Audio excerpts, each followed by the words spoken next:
Vous en avez entendu beaucoup des conférences sur l'arbre, la tarte à la crème des écologistes. L'arbre comme la solution au changement climatique, à la crise de la biodiversité, à la faim dans le monde et même à la résolution de vos pannes informatiques. L'arbre, le marabout de la planète Terre. Je vais en effet vous parler d'arbres. Mais de quel arbre? Parce qu'un arbre, dit comme ça ne veut rien dire. Un grand mélèze des forêts australes, vieux de 200 ans, un petit abricotier du Lot-et-Garonne, abrité sous son voile antigel, un pin Douglas planté avec des milliers de ses congénères en ligne et coupé au bout de 40 ans pour faire une charpente. Ou une petite aubépine, voisine d'un cormier ou d'un érable champêtre ou d'un oisetier qui borde une prairie où paissent tranquillement des vaches. Vous l'avez compris, je vais vous parler de haies et d'agroforesterie. Alors retraçons l'histoire de cette petite aubépine. Bon, c'est pas très joli. Une aubépine fait partie du type d'essence que l'on retrouve dans les haies champêtres.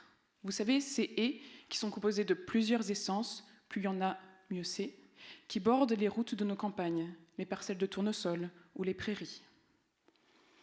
Auparavant, c'est très simple, il y en avait partout.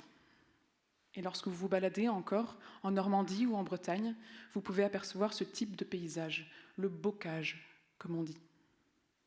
Alors évidemment, ça, c'était avant. Il en s'en est fallu d'une génération pour que nous perdions près de 70% des haies héritées de l'âge d'or du bocage, soit 1,3 km de haies, 1,3 million, si seulement, kilomètres de haies qui ont disparu, soit 33 fois le tour de la Terre, soit 3,5 fois la distance entre la Terre et la Lune.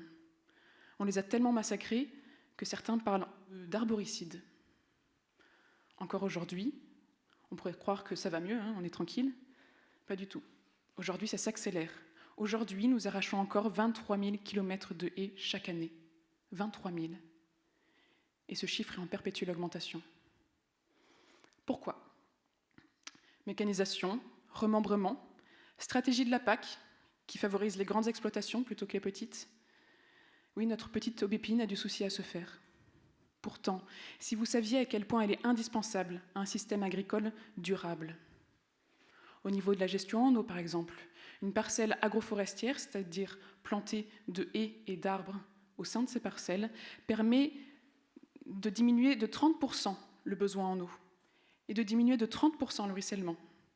Au niveau de la biodiversité, par exemple, une parcelle agroforestière, une parcelle de haies, enfin plutôt une haie, rapportée à la même surface, contient jusqu'à 3 fois plus de biodiversité qu'une forêt. Cette biodiversité, parfois appelée biodiversité fonctionnelle, est très utile pour les agriculteurs, au niveau de la pollinisation par exemple, mais aussi de la lutte naturelle contre les ravageurs. Pourtant, malgré tous ces avantages, les parcelles agricoles ne sont pas encore passées à l'agroforesterie. C'est pourquoi l'agroforesterie et la haie refont leur apparition dans le débat politique franco-européen. Lorsqu'elle ne fait pas l'objet d'un amendement novateur auprès de la PAC, elle s'invite dans le discours présidentiel de la rentrée. L'objectif est clair. Il faudrait que nous replantions 1,5 million de kilomètres de haies d'ici 2050, soit le double du linéaire actuel. Et je le rappelle, nous arrachons encore 23 000 kilomètres de haies chaque année, encore et encore. Alors, de nombreuses choses sont faites. Par exemple, nous avons de plus en plus de financements, publics comme privés. Les grandes entreprises adorent financer la plantation d'arbres. Ça a du sens pour leurs collaborateurs et leurs clients. Ça fait très bien sur les plaquettes. Et ça permet de compenser un peu les émissions carbone. On prend. Des conseillers agroforestiers de plus en plus techniques qui font des dossiers qui prennent en compte les contraintes des agriculteurs. Et aussi beaucoup d'associations, de bénévoles qui sont là chaque année, chaque hiver, les pieds dans la boue, à planter des arbres et à veiller à ce que les haies ne soient pas arrachées. Pourtant, ça ne suffit toujours pas. Alors pourquoi? Pour une raison très simple, enfin il y en a plusieurs, mais celle que je vais vous évoquer ici est très simple. tout simplement parce que les agriculteurs ne veulent pas planter de haies chez eux. Alors, ce n'est pas parce qu'ils n'ont rien compris. Croyez-moi, ils le savent mieux que nous, que la haie est un outil indispensable pour faire face aux contraintes du changement climatique. Ce sont eux qui, au quotidien, sont là face au changement climatique, face à la sécheresse, aux inondations, aux ravageurs, aux maladies. Et ils n'ont pas besoin d'assister à un TED Talk pour comprendre les intérêts de l'arbre. Pourtant, les agriculteurs font face à deux contraintes majeures, économiques et sociologiques. Économique, tout d'abord. Une haie, ça entraîne parfois une perte de rentabilité au début. Parce que ça prend de la place, tout simplement. De la place, il en faut pour les arbres, mais il en faut également pour les machines, pour qu'elles tournent autour des arbres. Moins de place, ça veut dire moins de place pour les cultures, ça veut dire moins de revenus également. Une haie, ça s'entretient, et ça coûte cher. Environ 350 € le kilomètre par an. Ça fait beaucoup, surtout lorsqu'on connaît le revenu moyen des agriculteurs par an. Et ça prend du temps, surtout quand on connaît le temps de travail moyen des agriculteurs. Depuis quelques mois, je travaille au quotidien avec des gens formidables. Ils sont là ce soir, Delphine et Benoît. Et des pionniers de l'agroforesterie. Des gens qui sont un véritable exemple, qui ont planté des haies et des arbres chez eux. Aujourd'hui, Delphine et Benoît font face à un système qui n'accorde aucune valeur monétaire à leur travail acharné en faveur de l'environnement. D'un point de vue sociologique, ensuite, intégrer l'arbre au sein de son système agricole, ça veut dire changer ses habitudes.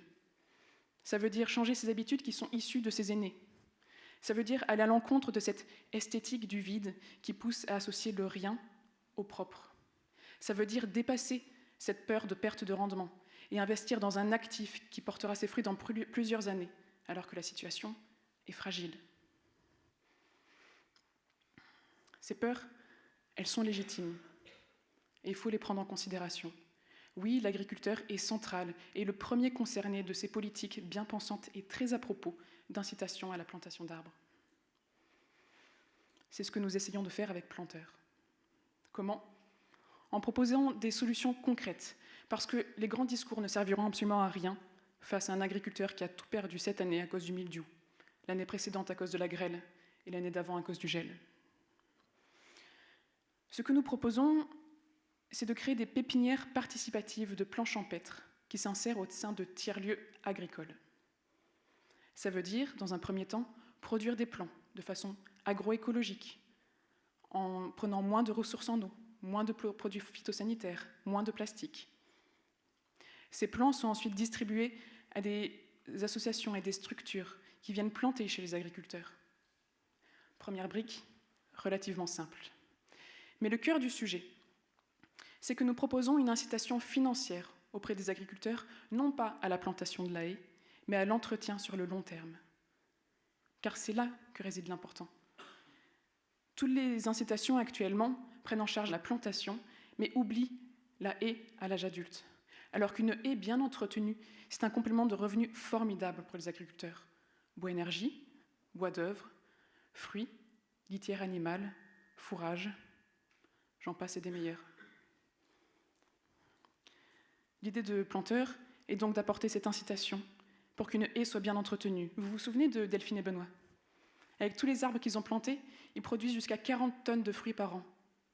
Un coup de main, et puis ces fruits seraient un formidable complément de revenus pour les agriculteurs. Bon, comme ça paraît simple, vous me direz. Mais notre projet est au croisement de plusieurs sciences.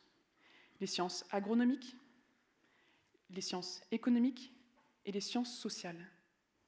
Oui, les sciences sociales sont le cœur du projet ici. D'où le partenariat avec les tiers-lieux, formidable lieu d'échange entre les agriculteurs.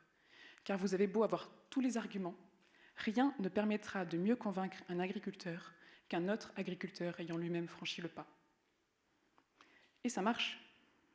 Notre rôle est alors d'apporter des plans, des financements, et de créer un espace d'échange pour que les paysans puissent discuter entre eux, autour d'un café ou d'un Bordeaux ou d'un Calva. Si je devais retenir qu'une seule chose de cette aventure, au-delà du caractère essentiel de la haie dans le système agricole, c'est cela.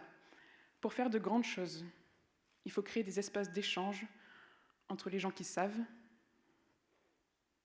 les gens qui écoutent, les gens qui doutent et les gens qui font. Et ainsi, peut-être, la petite aubépine retrouvera le sourire. Je vous remercie.